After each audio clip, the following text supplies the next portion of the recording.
President Trump has had a phone call with Canada's Mark Carney, the first since Carney took over as Prime Minister. Trump is in full panic mode and has quickly made a phone call to beg for common ground as Canadian Prime Minister. Mark Carney delivers the most shocking statement yet about the United States. The old relationship we had with the United States, based on deepening integration of our economies and tight security and military cooperations, is over. Never had Canada been so united for a political or national cause as they are right now, and this unity is making Trump's tariffs threats lack the effects he wished to get. Several responses have been lined up, from the $107 billion tariff against U.S. goods to shutting down oil supply to the U.S. and sending it to China instead. Mark Carney is fighting back and making it clear that Europe and Asian countries will be more important partners. At this point, one thing is very clear. Trump has successfully made Canada independent of its relationship with the U.S., and this is only the beginning. The question is, will Trump go ahead with his April 2nd tariffs against Canada after calling the Canadian PM to ask for renegotiations? A lot of damage has been done, and the drama is far from over. We are here to bring you all the latest and only the latest developments. But first, ensure you subscribe to the channel because we give the best geopolitical analysis. Canada's new Prime Minister, Mark Carney, isn't pulling any punches. In one of his first public statements, he sent a direct message to Washington. When President Trump threatens us again, we will fight back. We will fight back with everything we have to get the best deal for Canada. And Carney is already backing those words with bold action. On March 28th, he made a stunning announcement, declaring that Canada's relationship with the United States is over, both economically and militarily.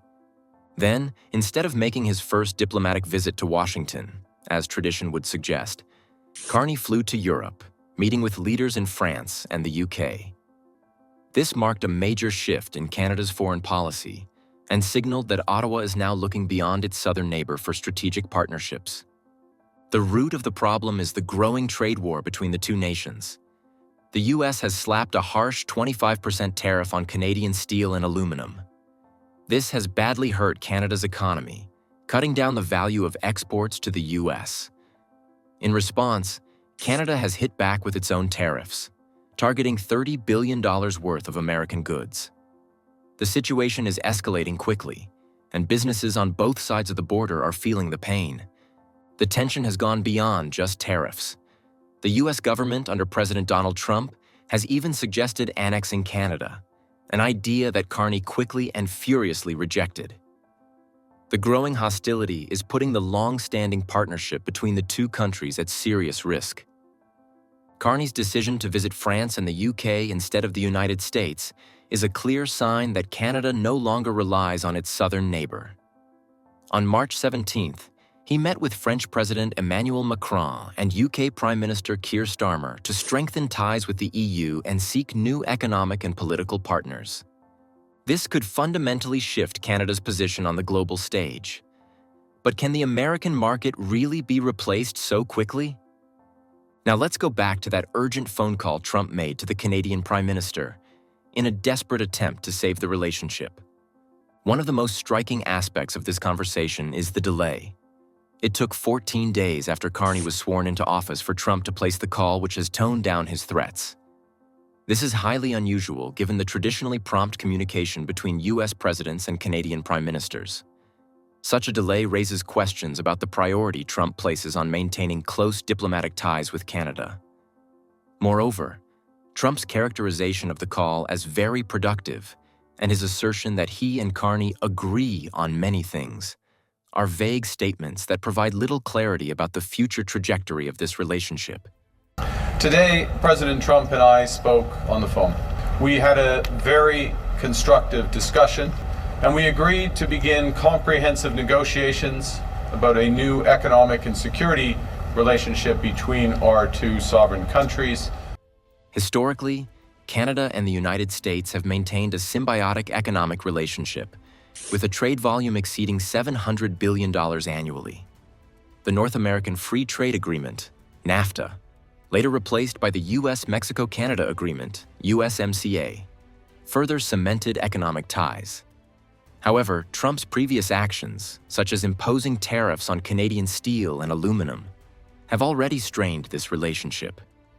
And even more recently, Trump announced an additional tariff of 25% on all imported cars and car parts, even from Canada. And what we're going to be doing is a 25% tariff on all cars that are not made in the United States. Now here is the problem. The U.S. relies heavily on Canada for auto parts, as the two countries share one of the most deeply integrated automotive industries in the world. This relationship dates back to the 1965 Auto Pact, which allowed vehicles and components to flow freely between the two nations. Canada is the #1 supplier of auto parts to the United States.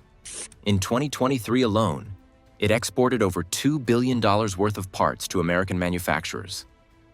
The automotive sector is the second largest export industry in Canada, generating over $51 billion annually, with about 90% of those exports heading to the U.S. The scale of production is equally significant, with over 2.1 million vehicles manufactured in Canada in 2023, the vast majority destined for American consumers. This cross-border relationship is not just about finished cars. The auto supply chain is deeply intertwined, with components such as engines and transmissions crossing the border between 6 to 8 times before being installed in a final vehicle. Major American automakers, including Ford, General Motors, and Stellantis, rely on Canadian suppliers to keep their U.S. plants running. Ontario serves as a hub for the auto industry, producing everything from engines to fully assembled vehicles. Canada is home to more than 700 auto parts manufacturers, many of which directly supply factories in Michigan, Ohio, and Kentucky. Some of the largest suppliers, like Magna International, Linamar, and Martin Rea, provide essential components to American automakers, ensuring the smooth operation of U.S. manufacturing plants. Any disruption to this tightly integrated system, whether through tariffs or political tensions, would have severe economic consequences. If the U.S. were to impose a 25% tariff on Canadian auto parts, it could add between $3,000 and $6,000 to the cost of a new vehicle for American consumers. The economic consequences of the deteriorating relationship between the U.S. and Canada cannot be overstated. But it's not just about the economy. The impact could also extend to national security. For years, the two countries have worked together through NATO and NORAD, the North American Aerospace Defense Command. A breakdown in trust and collaboration could weaken continental security. Given the increasing geopolitical tensions with China and Russia, now is not the time for the U.S. to alienate one of its closest allies. Furthermore, Carney's election campaign appears to be strategically leveraging anti-Trump sentiment. His government has been actively running ads in both Canada and the U.S., highlighting the detrimental effects of Trump's tariffs and economic policies. This is a bold move that underscores the extent to which Trump's approach to international relations is influencing domestic politics beyond American borders. The Canadian electorate is being asked to consider whether their country should continue engaging with an increasingly unpredictable U.S. administration or seek new economic and strategic partnerships elsewhere. Trump's response to the European Union's collaboration with Canada further complicates matters. His social media warning that large-scale tariffs far larger than currently planned will be placed if Canada and the EU cooperate against the U.S. signals a readiness to escalate trade conflicts on multiple fronts. This is a dangerous precedent. Protectionist policies have historically led to economic downturns rather than strengthening national economies. If Trump follows through on these threats, it could trigger retaliatory measures from Canada and the EU, leading to a full-blown trade war that would have devastating consequences for global markets. The broader implications of these developments extend far beyond the immediate U.S.-Canada relationship. If Canada is forced to recalibrate its economic strategies, it may turn to China, the EU, or other trade blocs, further diminishing American influence in North America. Similarly, if security cooperation weakens, it could create vulnerabilities that adversarial nations might exploit. Trump's transactional approach to diplomacy, treating allies as negotiable assets rather than strategic partners, risks isolating the U.S. at a time when global alliances are more critical than ever. Talking about security implications, this leads us to another issue. Carney's visit to Europe was not just about trade. it was also about national security. Canada is now facing a terrifying reality. It is reported and suspected that the advanced F-35 fighter jets purchased from the U.S. can be remotely disabled at any moment. This kill switch technology, secretly built into the software, means that the U.S. has ultimate control over these jets, even if Canada owns them. In a crisis, the U.S. could shut down Canada's Air Force with the press of a button. This shocking revelation has triggered an urgent debate in Ottawa. Canada has spent billions on these jets, believing they were a step toward military independence. But now, they look more like a trap, a weapon controlled by a foreign power. If relations with the U.S. continue to crumble, what's stopping Washington from turning off Canada's fleet in the middle of a war or emergency? The implications are enormous. If Canada pulls out of the F-35 program, it could shake NATO to its core.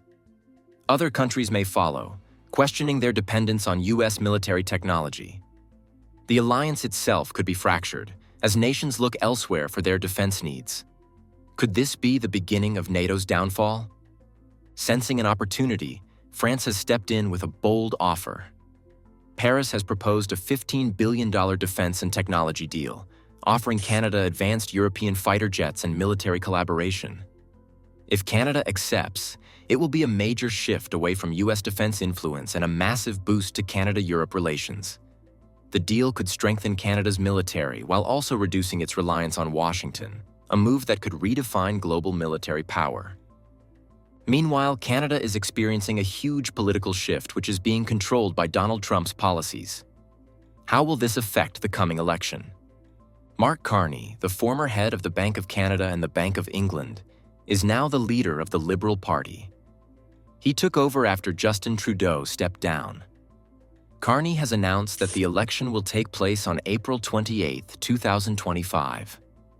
This is one of the most important elections in Canadian history because it will determine how the country responds to the threats from the U.S. Carney and all major political parties strongly oppose any idea of Canada becoming part of the U.S. His plan for Canada's economy includes getting rid of a proposed increase in the capital gains tax.